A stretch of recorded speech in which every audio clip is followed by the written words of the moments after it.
नमस्ते सबैजनालाई। तपाईहरू यदि इसीए पढ्दै हुनुहुन्छ सर्ट टर्म अथवा तपाईहरू चाहिँ इसी ग्रेजुएट भइसक्नुभयो 2 वर्ष पढेर अनि आरइसी हुनुहुन्छ भने चाहिँ make sure you watch this video. यो भिडियोमा चाहिँ म तपाईहरूले चाहिँ अर्ली चाइल्ड एसिस्टेन्ट अथवा अर्ली चाइल्डहुड एजुकेसन पढेर चाहिँ कसरी पिआर लिन सक्नुहुन्छ भनेर डिटेल गाइड गर्नेवाला छु। सबैभन्दा पहिला सुरु स्टार्ट गरौँ अन्टारियोबाट। अन्टारियोमा मेन टार्गेट गर्न मिल्ने स्ट्रिम्स भनेको दुईटा छ। एउटा छ इन्टरनेसनल स्टुडेन्ट स्ट्रिम, अर्को छ फरेन वर्कर स्ट्रिम। अब इन्टरनेसनल स्टुडेन्ट स्ट्रिममा चाहिँ के हुन्छ भने तपाईँले चाहिँ जुनसुकै डिग्री पढे पनि होइन, अनि तपाईँले 6 मन्थको कोर्स गर्नुभयो इम्प्लोइड अथवा पिजिडब्ल्युमा गएर भने पनि तपाईँ इलिजिबल हुनुहुन्छ। No issues, you don't have to get a job offer in the field of study. तपाईँहरूले बिजनेस पढ्नु भएको छ अनि इसिए गर्नुभयो भने पनि तपाईँहरूले चाहिँ ग्रेजुएट भएको 2 वर्षसम्ममा एप्लाई गरिसक्नु पर्ने हुन्छ। ग्रेजुएट भएको 2 वर्षसम्ममा तपाईँले चाहिँ अन्टारियोको इओआई बनाइसक्नुपर्छ। अनि चाहिँ त्यस्तो म्यान्डेटरी ल्याङ्ग्वेज रिक्वायरमेन्ट्स र mandatory experience, minimum experience requirement भन्ने छैन। तपाईँसँग चाहिँ जब अफर लेटर चाहिँ हुनैपर्छ। अब अर्को हुन्छ foreign worker stream. Foreign worker स्ट्रिममा चाहिँ तपाईँ चाहिँ रजिस्टर्ड इसिई हुनु पऱ्यो कि त 2 वर्षको इसिए एक्सपिरियन्स हुनु पऱ्यो यसमा एप्लाई गर्न लागि। अब ओएनपीको च्यालेन्जिङ पार्ट कुन हो भने इम्प्लोयर रिक्वायरमेन्ट हो। अब इम्प्लोयर रिक्वायरमेन्ट्समा आउँदाखेरि चाहिँ ओएनपीको लागि चाहिँ यदि जिटिएको इम्प्लोयर हो भने 1 मिलियन रेभेन्यू हुनुपर्छ लास्ट फिस्कल इयरमा। त्यसै गरी 5 जना चाहिँ एटलिस्ट पिआर अथवा सिटिजन्स वर्कर चाहिँ त्यो इम्प्लोयरको लागि काम गरिरहेको हुनुपर्ने हुन्छ। त्यो चाहिँ साइड जिटिए भयो। अब यदि आउटसाइड जिटिए छ भने चाहिँ स्किल वर्कर र skill worker express entry stream चाहिँ मैले किन लिएको हो भन्दाखेरि चाहिँ कतिजना एसओडब्ल्युमा पनि हुनुहुन्छ नि त। 3 जना पिआर अथवा सिटिजन भएको हुनुपर्छ कम्पनीमा, त्यतिजना चाहिँ इम्प्लोइ हुनुपर्ने हुन्छ। त्यसै गरी कम्पनी चाहिँ एटलिस्ट 3 इयर्स हुनुपर्छ इस्टाब्लिस भएको। अनि त्यसै गरी कुनै पनि लिगल कम्प्लेन्ट्सहरू हुनु हुँदैन कम्पनीको एगेन्स्टमा यदि आउटसाइड जिटिए हो भने। अनि यसको रेभेन्यू चाहिँ $5 लाख हुनुपर्छ लास्ट फिस्कल इयरमा। यो चाहिँ इम्प्लोयर रिक्वायरमेन्ट्स हो ओएनपीको लागि। अब यदि इसिए भइसकेपछि एटलान्टिक क्यानाडामा आउँदाखेरि चाहिँ धेरै प्रोभिन्सेसहरू छ जहाँ चाहिँ तपाईँहरूले पिआर डाइरेक्ट एप्लाई गर्न मिल्छ। त्यसमा चाहिँ छ न्यू ब्रन्सविक। न्यू ब्रन्सविकको सबभन्दा पपुलर प्रोग्राम भनेको न्यू ब्रन्सविक स्किल वर्कर हो, जहाँ चाहिँ 6 मन्थ्स एक्सपिरियन्स चाहिन्छ। अनि न्यू ब्रन्सविकमै ग्रेजुएट हो भने चाहिँ खासै एक्सपिरियन्स चाहिँदैन। यो चाहिँ नन एक्सप्रेस पिएनपी हो।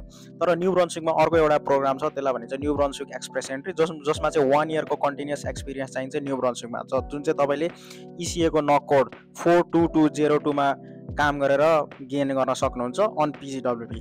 अनि इम्प्लोयरको रिक्वायरमेन्ट हेर्ने हो भने चाहिँ वर्करको लागि चाहिँ नन एक्सप्रेस पिएनपी हुन्छ। त्यसमा चाहिँ NB004 भन्ने फर्म चाहिन्छ, जुन चाहिँ इक्विभ्यालेन्ट टु NSNP 200 फर्म हो नोभा स्कोसियाको। अनि त्यो इम्प्लोयर चाहिँ 2 वर्ष पुरानो हुनुपर्छ।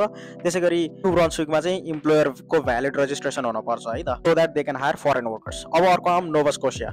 नोभा स्कोसियाको कुरा गर्ने हो भने चाहिँ नोभा स्कोसियामा मेनली गर्ने भनेको दुईवटा पाथवे छ। एउटा छ स्किल वर्कर, जुनमा चाहिँ टियर 4 सम्मको जब्सहरू इलिजिबल छ यदि पिजिडब्ल्युपीमा हो भने। टियर 5 को जब इलिजिबल हुँदैन। अनि अर्को कुरा चाहिँ के फाइदा छ भने नोभा स्कोसियाको स्किल वर्करमा चाहिँ 1 इयर एक्सपिरियन्स चाहिन्छ, जुन चाहिँ जहाँसुकै गेन गरे पनि भ्यालिड हुन्छ। इभन इन अन्टारियो तपाईँले त्यो एक्सपिरियन्स गेन गर्नुभएको छ भने डाइरेक्ट नोभा स्कोसिया मुभ भएर फर्स्ट पे चेकमा पनि स्किल वर्कर एप्लाई गर्न सक्नुहुन्छ। तर त्यसको लागि चाहिँ you have to get documents from employer होइन। इम्प्लोयरले चाहिँ एटलिस्ट 2 वर्ष हुनुपर्छ इस्टाब्लिस भएको। अनि त्यसै गरी NSNP 200 फर्म र ERC चाहिन्छ, इम्प्लोयर रजिस्ट्रेसन सर्टिफिकेट। त्यसै गरी अर्को पाथवे हो इन्टरनेसनल ग्रेजुएट इन डिमान्ड। यो चाहिँ नोभा स्कोसियामै ग्रेजुएट भएकोहरूको लागि हो। यदि नोभा स्कोसियामा नै तपाईँले इसिई गर्नुभयो भने चाहिँ तपाईँले यसमा एप्लाई गर्न मिल्छ। तर किप इन माइन्ड नोभा स्कोसियामा इसिई चाहिँ 1 इयरको कोर्सेसहरू हुन्छ, 6 मन्थ्सको कोर्सेस हुँदैन। तर यसमा चाहिँ CCA एलिजिबल हुन्छ, continuing care assistant, which is equivalent to PSW in Ontario. अब यो त भइहाल्यो नोभा स्कोसियाको बारेमा। अब अर्को जाम Newfoundland and Labrador. Newfoundland जाने हो भने चाहिँ न्यू फिनल्यान्डमा चाहिँ मेनली एउटा नै पाथवे हो, कुन हो भने इन्टरनेसनल ग्रेजुएट इन डिमान्ड, जुन चाहिँ तपाईँले इसिई डिप्लोमा गर्नुभएको छ अनि प्लस तपाईँ चाहिँ पिजिडब्ल्युपीमा हुनुहुन्छ भने चाहिँ you can apply after 1 year of experience in new Finland होइन। तर त्यो चाहिँ के हुन्छ भन्दाखेरि तपाईँ चाहिँ 1 वर्ष बस्नै पर्ने हुन्छ न्यू फिनल्यान्डमा है, अरू ठाउँमा गरेको एक्सपिरियन्स काउन्ट हुँदैन। अनि स्किल वर्कर र स्किल वर्कर एक्सप्रेस एन्ट्री भन्ने छ, जुन चाहिँ पिजिडब्ल्युमा भएको मान्छेहरू चाहिँ इलिजिबल हुँदैन, एसओडब्ल्युको एप्लिकेन्ट्सहरू मात्रै इलिजिबल हुन्छ होइन। स्किल वर्कर चाहिँ नन एक्सप्रेस पिएनपी हो भने स्किल वर्कर एक्सप्रेस एन्ट्री चाहिँ एक्सप्रेस एन्ट्री बेस्ड एसओडब्ल्युपी वालाहरू चाहिँ यसमा इलिजिबल हुनुहुन्छ होइन। अनि यसमा चाहिँ के गर्न सकिन्छ भने तपाईँले इसिए पढ्नुभएको छ 6 मन्थ्सको भने चाहिँ तपाईँहरूले चाहिँ 1 इयर न्यू फिनल्यान्डमा गएर काम गर्नुभयो भने एज एन इसिई। स्किल वर्कर छ, अर्को एक्सप्रेस एन्ट्री छ। स्किल वर्करमा चाहिँ 2 इयर्स एक्सपिरियन्स चाहिन्छ इन एनी अकुपेसन पिआईमा गएपछि। अनि एक्सप्रेस एन्ट्रीमा चाहिँ 9 महिनाको कन्टिन्युस एक्सपिरियन्स चाहिन्छ पिआई इम्प्लोयरसँग। अनि भ्यालिड एक्सप्रेस एन्ट्री प्रोफाइल पनि चाहिन्छ है त। ल्यान्डको छुट्टै पोइन्ट सिस्टम छ जसमा चाहिँ 67 पोइन्ट चाहिन्छ होइन यदि एक्सप्रेस एन्ट्रीबाट गर्ने हो भने। स्किल वर्कर भनेको चाहिँ non express based PNP. Skill worker express एन्ट्रीको लागि त भ्यालिड एक्सप्रेस एन्ट्री प्रोफाइल पनि चाहिहाल्यो। यदि तपाईँहरूलाई यो रिलेटेड अरू कुनै क्वेसन छ अनि अरू कुनै पाथवे एक्सप्लोर गर्न चाहनुहुन्छ भने feel free to contact me है त।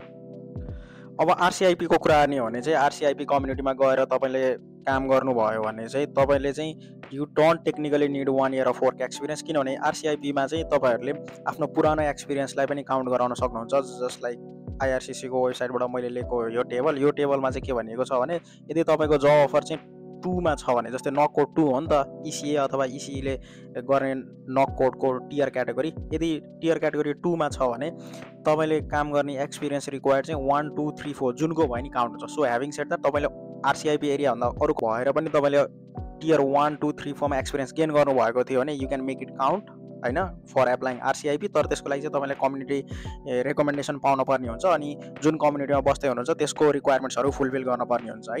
यो त भइहाल्यो आरसिआइपी। अनि अर्को छ हाम्रो फेडरल पाथवे। अब फेडरलमा चाहिँ एक्सप्रेस एन्ट्री भइहाल्यो जुनमा चाहिँ 6 मन्थ्सको वर्क एक्सपिरियन्स चाहिन्छ लास्ट 3 इयर्समा।